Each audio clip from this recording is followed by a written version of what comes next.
Por que que Eva respondeu errado, né? Primeiro, incerteza da verdade, talvez. Ela, será que é assim mesmo? Será que Deus está certo mesmo? Será que é verdade isso, né? Então, a incerteza da verdade traz o erro e, provavelmente, o acréscimo à verdade. Lembra aquele muro que eu falei ontem para vocês? Olha aqui ele sendo construído. Ó. Aqui o murinho de Eva. Deus falou, não, vou botar uma mãozinha aqui que não é desse. Não, como? Essa era a palavra de Deus, certo? O texto vai dizer pra gente que ela ficou, e eles pularam o muro, né? Eles saíram da vontade de Deus e pularam o muro, comeram do fruto. Mas antes de comer do fruto, o texto diz que eles subiram o muro também. A Eva, quando responde à serpente, dá uma olhada aí no teu texto, ele diz assim: não, o que Deus falou é que a gente não pode comer do fruto da árvore que está no meio do jardim e nem tocar nele não pode. Aonde que está na fala de Deus que não pode tocar nele? Não tem. Então a Eva, quando ela responde à serpente, o não de Deus estava aqui embaixo. E diante de um monte de sim que Deus tinha dito, coma de tudo, está tudo à vontade, é livre, né? Então o não de Deus era uma proteção, um único não no meio de um monte assim. Aí Eva sobe a muralha e fala assim, não pode nem tocar no fruto. Da onde que ela tirou isso? Não pode nem tocar? Deus nunca falou isso, né? Então a gente vê eles confusos quanto à verdade e acrescentando verdades que Deus não disse, bem provavelmente influenciados pelaquela fala da serpente, né, que colocou aquele nãozinho assim, não foi isso que Deus disse, não pode comer nada, né? Então aquela Deus é autoritário, Deus ele faz as coisas, ele dá nãos para proibir a gente e tal, e isso é ruim, né? Então eles comem do fruto, mas antes eles sobem a muralha, não pode nem tocar. Complicado.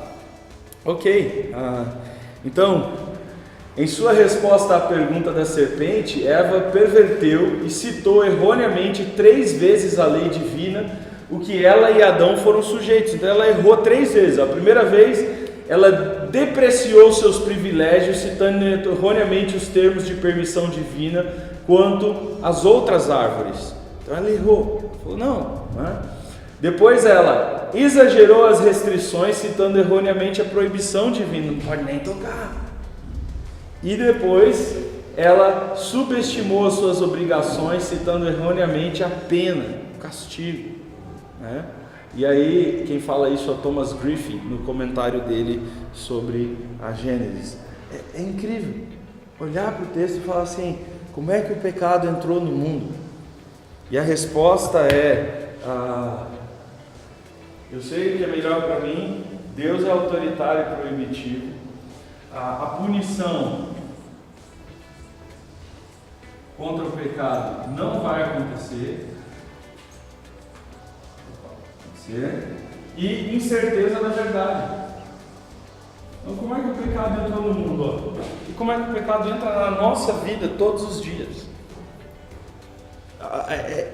Gênesis capítulo 3, gente, é como se fosse assim, o manual de como que o pecado entra na nossa vida todos os dias. Como é que a gente peca? Por que a gente peca? Geralmente eu sei o que é melhor para mim, eu sou Deus, eu sei melhor do que Deus, seremos deuses, eu não preciso de Deus, eu sou autônomo para tomar minhas decisões. Segundo, Deus, as coisas, a lei de Deus é impossível de ser cumprida. Deus é muitas coisas que Deus pede, é muito difícil, não dá, não tem como, a gente não consegue. Deus exige demais. Não vai dar nada. Se eu comer, não vai dar nada. Se eu fizer, não vai dar nada. Deus não vai me punir, não vai castigar, não tenho medo, não vai dar nada. E a incerteza da verdade. Não sei, será que é? Não sei, talvez seja.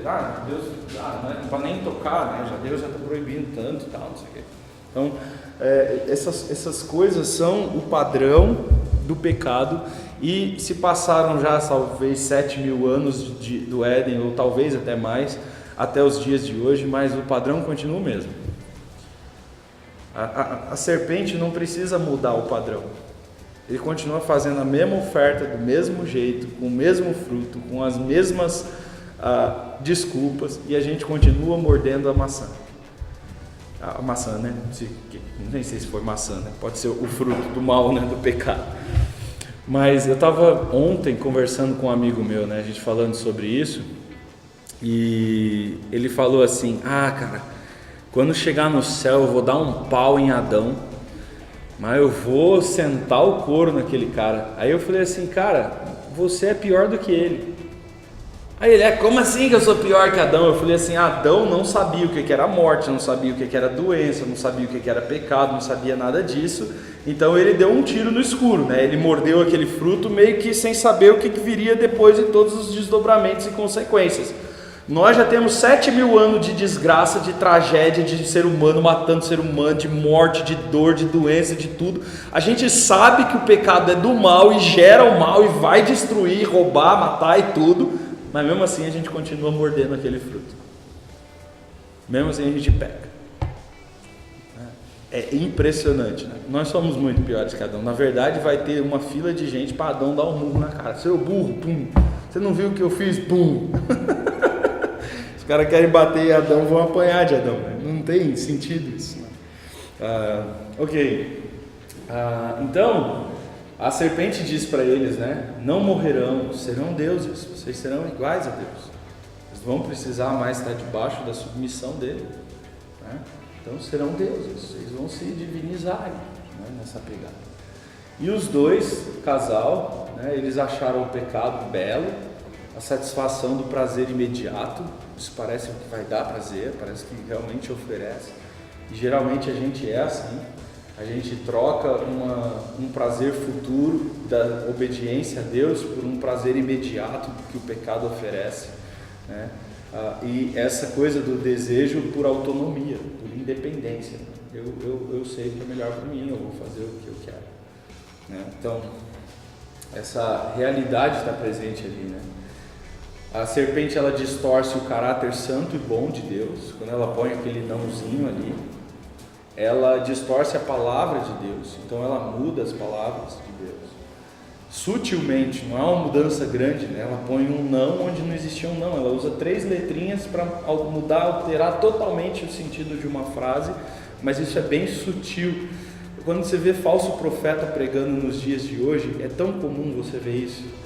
Você pega uma mensagem dos falsos profetas contemporâneos, você ouve lá 40 minutos de mensagem, em 40 minutos de mensagem ele fala 30 minutos de coisas certas, que você vai ouvindo a mensagem e fala: é verdade, não, tá certo, isso é legal, 30 minutos.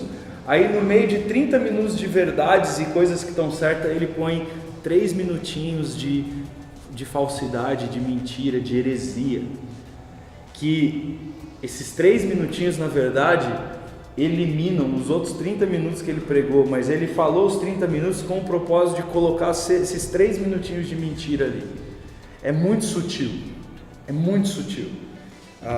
então, ele distorce a palavra de Deus, duvida da justiça de Deus. Você não vai ser castigado, você não vai morrer, certamente não morrerá, é o que diz a serpente, né?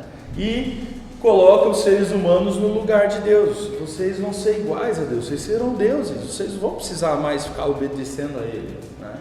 Então ele substitui a Deus. Isso é a ação da serpente que eles acreditam, eles vão, beleza, acho que tem razão, né?